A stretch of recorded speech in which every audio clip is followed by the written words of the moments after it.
everyone. For our start exercise of the week, I'm going to show you how to do cat-cow.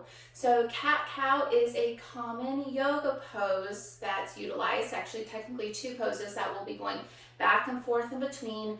Excellent for stretching and moving the whole entire spine from head to tail. Okay, now this is one that will have you positioned on the hands and knees. So if you are not comfortable getting in and out of that position, or if your joints maybe aren't quite comfortable with the pressure on them, especially in the wrists and hands and the knees, you may want to hold on doing this one at home. Otherwise, this can be a really great exercise to do, especially for opening up that thoracic spine, the mid and upper back, which we talked about is a part of the shoulder complex. That's what helps us be able to move our arms. So without proper spinal mobility, you typically will see restrictions with how far the arms can go with their range. Okay, so here's what we'll do. Going on the hands and knees.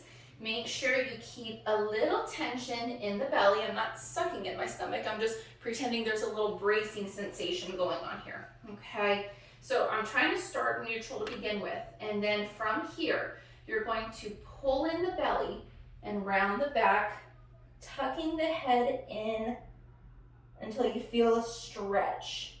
Okay, you're going to hold for about 5 seconds, and then you're going to return back to your neutral position, and then we're going to reverse. We will arch now, extend the back, looking up to the ceiling, hold up to 5 seconds.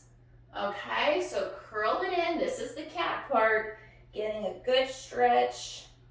Hold up to 5, reverse, then we go to the cow. Extend, look up to the ceiling as far as you can. 5-second hold. We'll do about 10 repetitions going back and forth each direction here, and then feel free to practice for 1 to 2 sets. This is a great stretch, so I highly recommend adding this to your home program if that position isn't too uncomfortable for you. Okay, so give it a go and see what you think.